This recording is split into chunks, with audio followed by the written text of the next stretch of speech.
Muy buenas tardes, estudiantes del Colegio Metropolitano de Soledad 2000 de noveno grado.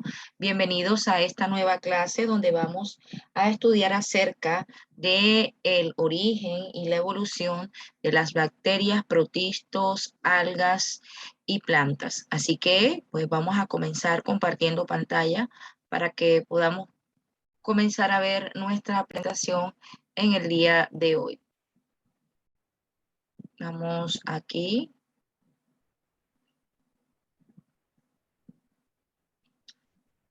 Abrir nuestra presentación y vamos a comenzar diciendo que, pues gracias a sus organelos especializados, ¿verdad? Los primeros organismos eucariotes unicelulares, pues habrían sido más eficientes que los organismos procariotas para obtener recursos. Así, estos aumentaron en abundancia, ¿verdad? Y se diversificaron para dar lugar con el paso del tiempo a todos los organismos eucariotas que conocemos hoy en día o actualmente y que forman pues algunos de nuestros reinos o por ejemplo el reino protista, el reino hongo, animal y vegetal. Entonces, cuando nosotros hablamos de la evolución de las bacterias, tenemos que decir que los primeros organismos eucariotas comenzaron a diversificarse como organismos unicelulares, muchos de los cuales aún sobreviven dentro del reino protista. Algunos conservaron la alimentación heterótrofa, pero evolucionaron hasta desarrollar una pared rígida que los protegía del medio, y estos se convirtieron en los primeros hongos u hongos mucilaginosos. Hace 3.500 millones de años la vida surgió en nuestro planeta y los primeros organismos que existieron eran unicelulares procariotas, como cuáles, como las arqueobacterias y las bacterias. Y esa atmósfera primitiva pues tenía una característica y era que la cantidad de oxígeno era mínima. Así que se consideraba o se considera que estos primeros organismos eran organismos que se desarrollaban y vivían en ausencia de oxígeno, o sea que eran organismos anaeróbicos, ¿verdad? El registro fósil indica que hace aproximadamente 3.800 millones de años evolucionaron los primeros organismos que habitaron la Tierra y eran microscópicos unicelulares procariotas, como las bacterias y las arqueobacterias, ¿verdad? Recordemos que las células procariotas son aquellas cuyo material genético no se encuentra rodeado por una envoltura que forma un verdadero núcleo, sino que flota en una región del citoplasma conocida como nucleoide. Y con el paso de más de 1.000 millones de años, las poblaciones de bacterias crecieron y fueron agotando estas moléculas alimenticias, mientras que la energía solar y otras moléculas como el dióxido de carbono y el agua eran abundantes. Así, estos primeros eh, organismos, ¿verdad? Eh, Estos primeros organismos procariotas se fueron quedando sin fuentes energéticas, dado que estos organismos no tenían la capacidad de utilizar las que había disponible como la energía solar. Entonces, debido a algunas mutaciones, hace aproximadamente 3.000 millones de años, algunas bacterias adquirieron la capacidad de utilizar la energía solar para sintetizar sus propias moléculas alimenticias a partir de moléculas, pues, a partir de moléculas más simples que eran abundantes en el medio, como el dióxido de carbono y el agua. Y estas bacterias aumentaron su supervivencia y obviamente aumentaron entonces también, por ende, su éxito reproductivo o capacidad de reproducirse. De tal manera que con el paso de las generaciones, esta adaptación se fijó en algunas poblaciones, abriendo el camino hacia la evolución de la fotosíntesis, ¿verdad? Algo importante que tenemos que determinar es que la fotosíntesis probablemente evolucionó en varios grupos de bacterias temprano en la historia de los procariotes y en la mayoría de los casos como un proceso anoxigénico que no producía oxígeno como producto secundario. Algo importante y es que el registro fósil muestra que la fotosíntesis oxigénica en la que se libera oxígeno al medio como producto secundario, como la que realizan estos organismos fotosintéticos actuales, evolucionaron hace 2.700 millones de años en un grupo de bacterias conocido como cianobacterias o algas verde y azules. Y estas cianobacterias fueron determinantes para los cambios que tomó posteriormente la evolución. ¿Por qué? Pues la novedad evolutiva de la fotosíntesis modificó con el paso del tiempo las condiciones del planeta, ya que se aprovecharon nuevas fuentes de energía y con ella apareció el oxígeno libre en la atmósfera y en el agua. El oxígeno cambió la forma de degradar el alimento y creó una barrera contra la radiación solar, creó una barrera contra la radiación solar que hoy conocemos como capa de ozono, ¿verdad? Entonces, a medida que las cianobacterias realizaban la fotosíntesis, el oxígeno que liberaban se iba disolviendo en el agua. Esto te lo estoy contando para que podamos entender la evolución de las eucariotas. Entonces, con el paso del tiempo, el agua se saturó de oxígeno y entonces este reaccionó con el hierro disuelto y formó óxido de hierro que precipitó a los sedimentos. Y cuando todo el hierro se oxidó, el oxígeno comenzó a acumularse en la atmósfera. Desde la aparición de las cianobacterias hace 2.200 millones de años, ¿verdad? El proceso podemos decir que fue gradual, o sea, esto no fue enseguida y luego fue aumentando de manera rápida. Esto pues es probable debido a la aparición de los primeros organismos eucariotas como las algas con cloroplastos que realizaban fotosíntesis y liberaban mayores cantidades de oxígeno. De esta manera, queridos estudiantes, hace cerca de 2.000 millones de años, el oxígeno ya era uno de los principales componentes atmosféricos. Y obviamente el oxígeno pues trajo grandes consecuencias para los seres vivos. ¿Por qué? Pues debido a su carácter altamente reactivo, el oxígeno iba a atacar fácilmente las moléculas orgánicas, destruyéndolas y liberando energía que se encontraba almacenada obviamente en esos enlaces químicos, los que unían las moléculas, ¿verdad? Así el oxígeno atmosférico constituyó esa siguiente gran fuerza selectiva que determinó los caminos de la evolución. Muchos procariotes no soportaron las condiciones oxidantes de la atmósfera y pues murieron. Otros se refugiaron en ambientes anaeróbicos, donde sobrevivieron y donde aún se desarrollan sus descendientes. Y otros, pues, obviamente, evolucionaron adaptaciones como la respiración aerobia, en la que el oxígeno atmosférico se usa para extraer la energía almacenada de los alimentos, y esto tú lo sabes bien. Estos últimos podían extraer más energía a partir de la misma cantidad de alimento, lo que constituyó una ventaja selectiva que hizo que su abundancia aumentara mientras la de los organismos anaerobios disminuía. Ahora, las bacterias, las arqueobacterias y las cianobacterias son organismos procariotes cuyas células carecen de un núcleo verdadero, y eso lo sabemos también, y carecen de organelos rodeados por membrana. Los organismos procariotes fueron los únicos habitantes de la Tierra por cerca de 1.500 millones de años, hasta cuando evolucionaron las primeras células eucariotas hace cerca de 2.000 millones de años. Estas células cuentan con un verdadero núcleo en el que se encuentra el material genético, así como con organelos rodeados por membranas como las mitocondrias, el retículo endoplasmático, los plastidios, que realizan funciones altamente especializadas como por ejemplo el metabolismo celular.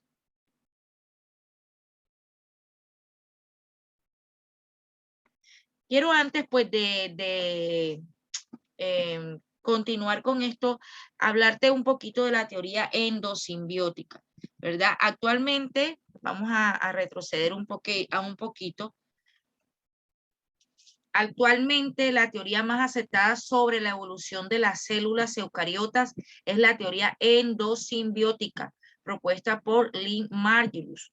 Y según esta teoría, las células eucariotas habrían aparecido hace cerca de 2100 millones de años, debido a que diferentes grupos de procariotas establecieron entre sí relaciones endosimbióticas que les significaron ventajas selectivas. Según esta teoría, a medida que los organismos procariotas aumentaban en abundancia y diversidad, también se iban convirtiendo en un recurso potencialmente utilizable. De esta manera, estudiantes, algunas bacterias anaerobias que no tenían pared celular y podían desplazarse, desarrollaron hábitos predadores y comenzaron a alimentarse de otras bacterias rodeándolas con su membrana. En ocasiones, estas bacterias predadoras, que se conocen como fagocitos, no podían digerir sus presas, por lo que éstas quedaban atrapadas dentro de su citoplasma. En algunos casos quedaron atrapadas bacterias aerobias. Estas encontraron dentro del citoplasma de su hospedero protección y abundancia de moléculas alimenticias, de tal manera que comenzaron a producir más energía de la que necesitaban. Y la energía sobrante la liberaron al citoplasma de su hospedero en forma de moléculas ricas en energía, como por ejemplo el conocido ya ATP, que el hospedero obviamente comenzó a utilizar esta molécula energética para llevar a cabo su propio metabolismo. Es importante saber que la facilidad para obtener energía dio a estas células ventajas selectivas que le permitían aumentar su éxito reproductivo y transmitir sus adaptaciones a sus descendientes, y así, de esta manera, nacieron las mitocondrias. También hubo otros casos dentro de los fagocitos que quedaron atrapadas cianobacterias que, al encontrar protección y abundantes nutrientes, aumentaron su capacidad fotosintetizadora y produjeron más moléculas energéticas que las necesarias para satisfacer sus necesidades. Las cianobacterias liberaron las moléculas sobrantes al citoplasma del fagocito, el cual las utilizó como combustible para obtener energía a través de la respiración. Esta capacidad de producir su propio alimento a través de la fotosíntesis obviamente trajo ventajas selectivas que permitieron que estas adaptaciones se transmitieran de generación en generación hasta dar lugar a la evolución de los cloroplastos. Esto explica por qué, ¿verdad? La mitocondria y los cloroplastos tienen su propio material genético distinto al al material genético nuclear. La endosimbiosis entonces permitió usar eficientemente el creciente oxígeno atmosférico y con el paso del tiempo dio lugar a organelos que caracterizan a las células eucariotas. Ahora sí, una vez, yo te voy a dejar referenciado un videito sobre esto. Vamos a hablar un poco de la multicelularidad, ¿verdad? Esto se refiere a la división del trabajo celular. Esto es un conjunto de células diferenciadas y que desarrollan funciones específicas. El origen de las células eucariotas más complejas que las procariotas habría abierto el camino para que los primeros organismos multicelulares, ¿verdad?, evolucionaran hace cerca de 1200 millones de años. Y a medida que las células eucariotas eran capaces de obtener más energía, su tamaño iba aumentando. Sin embargo, el aumento en el tamaño y el volumen trajo también algunas desventajas para sobrevivir, dado que la entrada de los nutrientes y la eliminación de los desechos se dificultaba, ¿verdad? Además de esto, podemos mencionar que a medida que los organismos unicelulares crecían, su volumen aumentaba más rápidamente que su superficie, de tal manera que cada vez tenían proporcionalmente una menor área de membrana, en proporción con su volumen. ¿Para qué? Para intercambiar obviamente sustancias con su medio ambiente, teniendo que reducir por ello su metabolismo. Entonces tenemos aquí la ventaja de la multicelularidad, ¿verdad? Aumento de tamaño corporal que permitió colonizar nichos ecológicos no utilizados. Además, al aumentar la dimensión, se evitó la depredación por organismos unicelulares.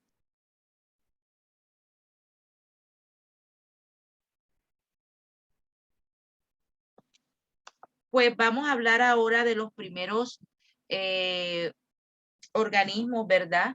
La evolución de los hongos. Existe realmente una poca información en el registro para determinar con precisión el origen de los hongos. Estudios moleculares recientes pues van a mostrar, ¿verdad? Que lo más probable es que fueron organismos acuáticos que colonizaron ambientes terrestres mediante esporas. Son organismos eucariotes heterótrofos, ya esto lo sabemos, ¿verdad? Estudios moleculares han revelado que los hongos tienen un ancestro común, por tanto son un grupo monofilético. Se presume que los ancestros de los hongos eran eucariotes heterótrofos que presentaban una pared celular formada por una sustancia llamada quitina, característica que conservaban los hongos unicelulares. Entonces, vamos a continuar aquí. Vamos con la evolución de, vamos a ver si acá adelante nos... Bueno, hay algo que yo te quiero mencionar importante, ¿verdad? Antes de continuar con lo de las plantas. Y es acerca de que a pesar de que el registro fósil de los primeros organismos multicelulares es muy escaso debido a que su cuerpo es blando, debido a que probablemente pues a que su cuerpo era blando, es casi seguro que estos primeros fueron algas primitivas que evolucionaron en el mar hace 1.000 millones de años en el periodo precámbrico. Y posteriormente estas algas se diversificaron y aumentaron durante el periodo precámbrico hasta cerca de 600 millones de años, como lo demuestra la mayor abundancia de fósiles claramente pertenecientes a algas multicelulares. Te tengo que mencionar esto antes de pasar a las plantas, porque de acuerdo a la diversificación de las algas, pues la multicelularidad dio principalmente ventajas selectivas a las algas. Por un lado, les permitió ser lo suficientemente grandes como para evitar ser depredadas por los herbívoros unicelulares, y por otro lado, pues les facilitó el desarrollo de estructuras especializadas similares a las raíces. Ojo, similares a las raíces y las hojas de las plantas modernas.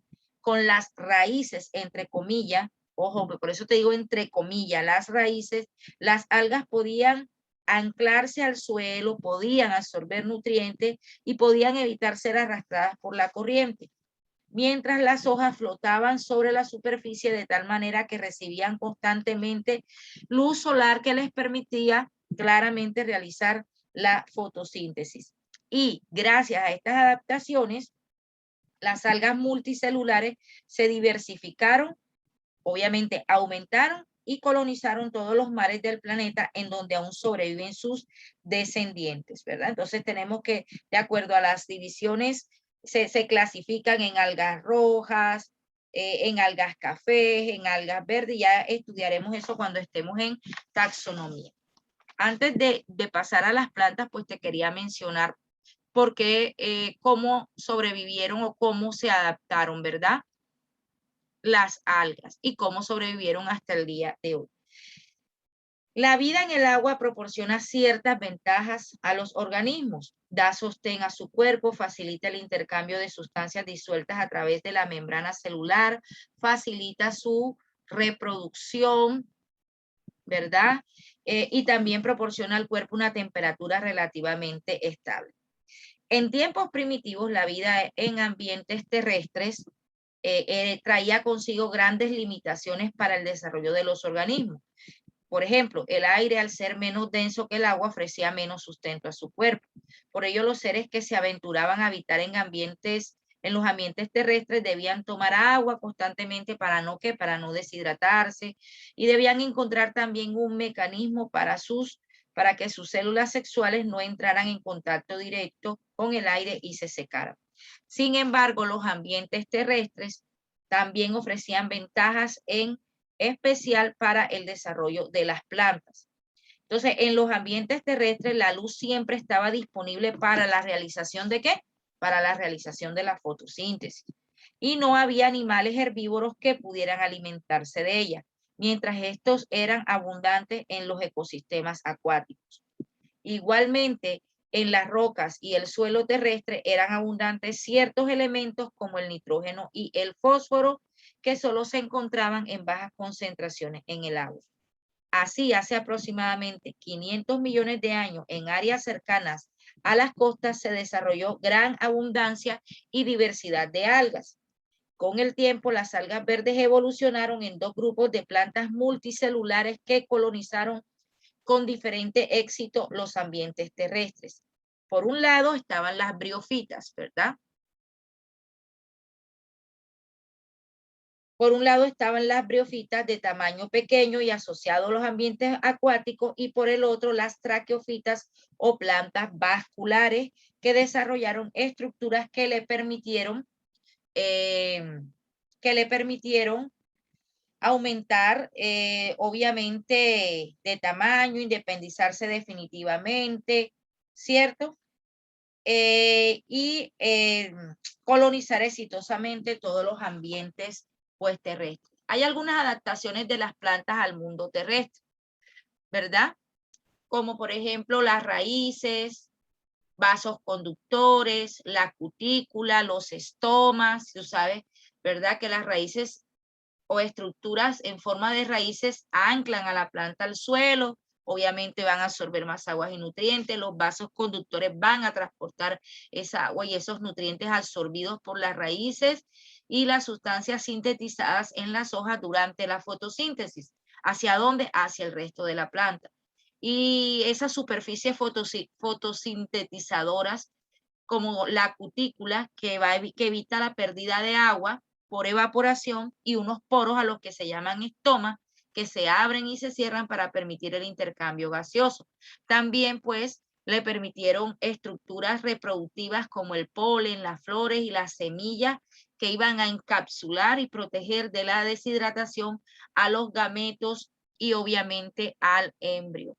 Entonces tenemos las briófitas, que fueron las primeras plantas colonizadoras que colonizaron los ambientes terrestres hace aproximadamente 450 millones de años, y en ellos no se desarrollaron verdaderas raíces, hojas o tejidos conductores, por lo que su tamaño pues era reducido o es reducido, ya que deben resistir la gravedad, además que los nutrientes y el agua deben entrar por la superficie de las plantas y pasar de una célula a otra.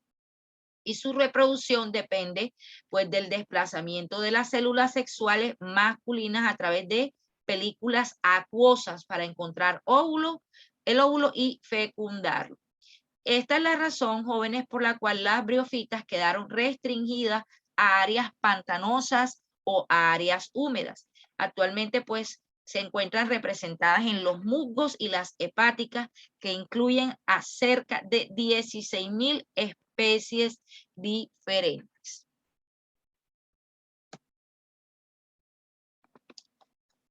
Bueno, siguiendo con el orden que tengo preparado, en algunas áreas diferentes especies de briófitas pues crecieron juntos en alta abundancia y densidad, por lo que tuvieron que competir por recursos como minerales, como el agua, como la luz solar. Los briófitos o las briófitas más altas pudieron alcanzar más fácilmente la luz solar y dejar a sus competidores como rezagados, ¿verdad? O a la sombra, vamos a decir. De tal manera que la altura comenzó a seleccionarse positivamente. La principal adaptación que permitió a las plantas crecer en altura fue el desarrollo de vasos conductores, compuestos por células engrosadas y cubiertas con sustancias muy resistentes que evitaron que éstas colapsaran bajo su propio peso, y que además facilitaran pues la comunicación y la nutrición de las diferentes partes de su cuerpo, independientemente de su tamaño. Entonces tenemos que existen tres grupos de plantas que desarrollaron tejidos conductores: las pteridofitas, ¿verdad? Las gimnospermas y las angiospermas. Entonces, las pteridofitas fueron las primeras plantas vasculares que aparecieron sobre la superficie terrestre y cuyos representantes modernos incluyen a los licopodios, las colas de caballo, los helechos, ¿verdad? Las cícadas. Estas pteridofitas fueron más abundantes durante el periodo precámbrico. Y las pteridofitas estaban mejor adaptadas que las briofitas a vivir en ambientes terrestres gracias al desarrollo de tejidos vasculares, de una cutícula más gruesa y de estructuras llamadas esporas que iban a proteger el embrión. Iban a proteger el embrión y aumentaban su capacidad de dispersión. Sin embargo, las pteridofitas todavía iban a depender de una alta humedad, pues aún no podían controlar la pérdida de agua del cuerpo y la fecundación de sus óvulos todavía dependía de la movilidad del esperma sobre finas películas de agua. Luego de la fecundación se formaba un cigoto que desarrollaba un individuo adulto llamado esporofito, el cual producía esporas que bajo las condiciones adecuadas pues iban a germinar y se desarrollaba el gametofito. Esta estructura era la encargada de la producción de los gametos. En las pteridofitas, a diferencia de lo que ocurre en las otras plantas vasculares, el esporofito y el gametofito se desarrollaron en plantas separadas y estos términos para ti no son desconocidos porque esto lo hemos estudiado. ¿Verdad? Los espermatofitos o plantas con polen y semillas, este es nuestro pantallazo actual. Podemos decir que mientras duraron las condiciones húmedas del Carbonífero, fue relativamente fácil para el esperma de las plantas encontrar finas películas de agua para nadar hasta el óvulo y fecundarlo. Sin embargo, hace cerca de 250 millones de años, durante el Pérmico, pues las montañas se elevaron y el clima se hizo seco, por lo que esta estrategia reproductiva dejó de ser efectiva. Y ante las nuevas fuerzas selectivas del ambiente, un grupo de plantas conocido como espermatofitas desarrolló dos adaptaciones en sus estructuras reproductivas, que fueron el polen y las semillas, que le permitieron colonizar definitivamente el medio terrestre.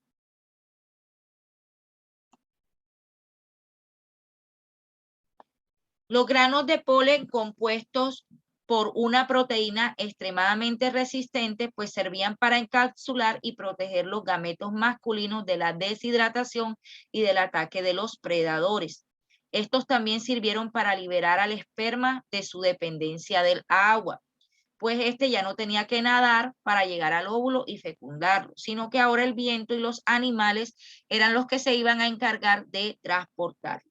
Y por primera vez en la historia evolutiva de las plantas, luego de que un óvulo era fecundado, este se desarrollaba en una estructura compuesta por una cubierta protectora dentro de la que se almacenaban muchas sustancias nutritivas para el embrión.